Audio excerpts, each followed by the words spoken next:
매달 150만 원씩 죽을 때까지 받는다고요? 그런데 10년 뒤 그 돈으로 짜장면 한 그릇 마음 편히 사 먹을 수 있을까요? 내 집 한 채로 평생 월급이 나온다는 말, 바로 주택연금입니다. 은퇴를 앞둔 우리에게 이보다 더 달콤하고 든든한 약속이 또 있을까요? 처음엔 귀가 솔깃합니다.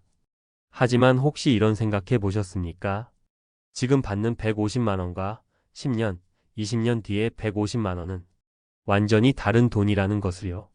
오늘은 물가는 무섭게 오르는데 어째서 내 주택연금액만은 처음 가입한 그때 그 금액에 꽁꽁 묶여 있어야만 하는지, 그 치명적인 약점과 현실을 낱낱이 파헤쳐 보겠습니다. 이것은 단순히 남의 이야기가 아닙니다. 최근 한 보도에 따르면 이럴 줄 알았으면 가입 안 했다 며 주택연금을 해지하는 사람이 67%나 급증했다고 합니다. 평생의 보금자리를 믿고 맡겼던 이들이 왜 등을 돌리는 걸까요? 대체 무슨 일이 벌어지고 있는 걸까요? 이 영상을 끝까지 보시면 주택연금을 독이 아닌 약으로 만드는 현실적인 방법을 알게 되실 겁니다. 10년 전 대기업 부장으로 정년퇴직한 강민호 씨의 이야기를 해보겠습니다. 당시 65세였던 강민호 씨는 아내 오수진 씨와 함께 큰 결정을 내렸습니다. 평생 피땀 흘려 일궈온 시가 5억 원짜리 아파트를 담보로 주택연금에 가입한 것입니다. 매월 140만 원 정도의 연금은 국민연금과 합쳐져 부부의 생활에 든든한 버팀목이 되었습니다. 강 씨는 이제 자식들에게 손 안 벌리고 우리끼리 여행도 다니며 살 수 있겠다 며 아내의 손을 꼭 잡고 기뻐했습니다. 처음 몇 년간은 정말 행복했습니다. 안정적인 현금 흐름 덕분에 마음의 여유가 생겼고 부부는 소박한 취미를 즐기며 평온한 노후를 보냈습니다. 하지만 10년이 지난 지금 상황은 180도 달라졌습니다.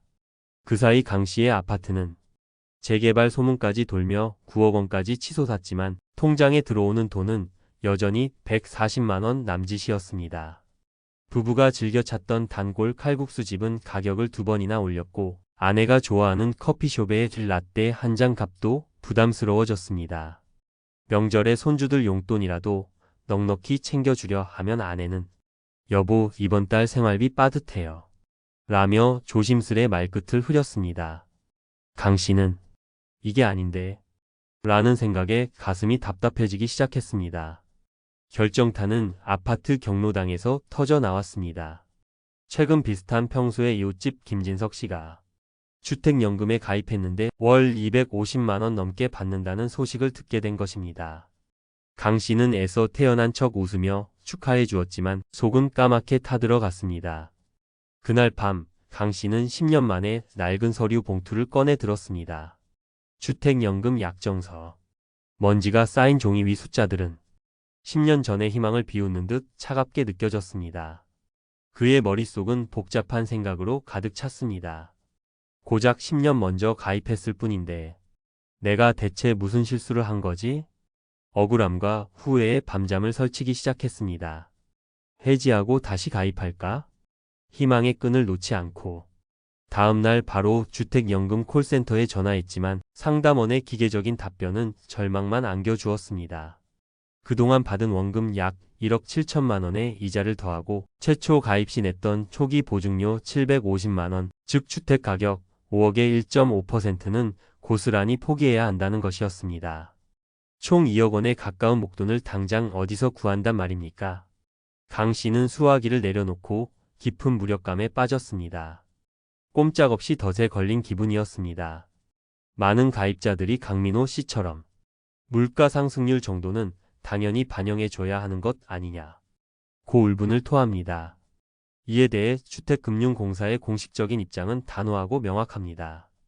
연금액을 처음 산정할 때 가입자의 기대 여명 동안의 미래주택가격 상승률과 장기적인 물가 상승률 같은 요소를 개 모델을 통해 이미 다 선반영했다는 것입니다. 쉽게 말해 어르신 앞으로 집값이 오를 것까지 미리 계산해서 현재 연금액을 후하게 책정해 드린 겁니다. 라는 설명입니다. 따라서 매년 소비자 물가 상승률을 또 반영해주면 이중 계산이 되어 형평성에 어긋난다는 논리입니다. 하지만 이 설명은 가입자들의 실제 체감과는 엄청난 괴리가 있습니다. 집값 상승률이 아니라 당장 내 지갑에서 나가는 생활비, 즉 소비자, 물가 상승률이 전혀 반영되지 않는다는 점이 바로 이 제도의 가장 큰 맹점이자 가입자들을 고통스럽게 하는 원인입니다. 이런 불만을 의식해서일까요? 주택금융공사는 정기 증가형이라는 상품도 운영하고 있습니다. 처음엔 연금액을 적게 받다가 3년마다 4.5%씩 올려주는 방식입니다. 연간으로 따지면 매년 약 1.5%씩 연금액이 오르는 셈입니다. 강민호 씨도 뒤늦게 이 상품의 존재를 알았지만 계산기를 두드려 보고는 실망을 금치 못했습니다. 이것이 현실적인 대안이 될 수 있을까요? 한 언론사의 분석에 따르면 2021년 소비자 물가 상승률은 2.5%였습니다. 최근에는 3%를 넘나드는 고물가가 이어지고 있습니다. 연금액 상승률 1.5%가 실제 물가 상승률의 절반에도 미치지 못하는 것입니다. 주택금융공사는 장기 물가가 2% 이상 오르지 않을 것이라는 보수적인 예측 하에 1.5% 인상을 적용하고 있지만 만약 지금과 같은 고물가가 계속된다면 가입자의 실질 소득은 시간이 갈수록 계속 줄어들 수밖에 없는 구조입니다. 희망을 품고 선택하기엔 너무나 미미한 안전장치인 셈입니다. 자, 지금까지 우리는 강민호 씨가 빠진 안타까운 함정을 살펴봤습니다. 하지만 지금부터가 진짜 중요합니다. 이 문제를 어떻게 현명하게 피해 갈 수 있을까요? 그냥 해지하고 집값 오른 걸로 다시 가입하면 되지 라고 쉽게 생각할 수 있습니다.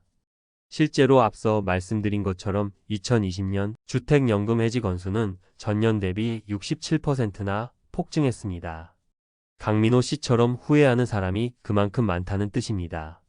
KB경영연구소 보고서 역시 가파른 집값 상승에 비해 월 지급액이 너무 낮다고 판단한 가입자들이 많아졌기 때문이라고 분석합니다. 하지만 해지는 건너기 힘든 외나무 다리와 같습니다. 첫째, 그동안 받은 연금액과 연금에 붙었던 이자를 모두 한꺼번에 상환해야 합니다. 강민호 씨의 경우처럼 10년만 지나도 억대의 돈이 필요합니다. 둘째, 집값의 1.5%에 달하는 초기 보증료를 돌려받지 못합니다. 수백만 원이 공중으로 사라지는 것입니다.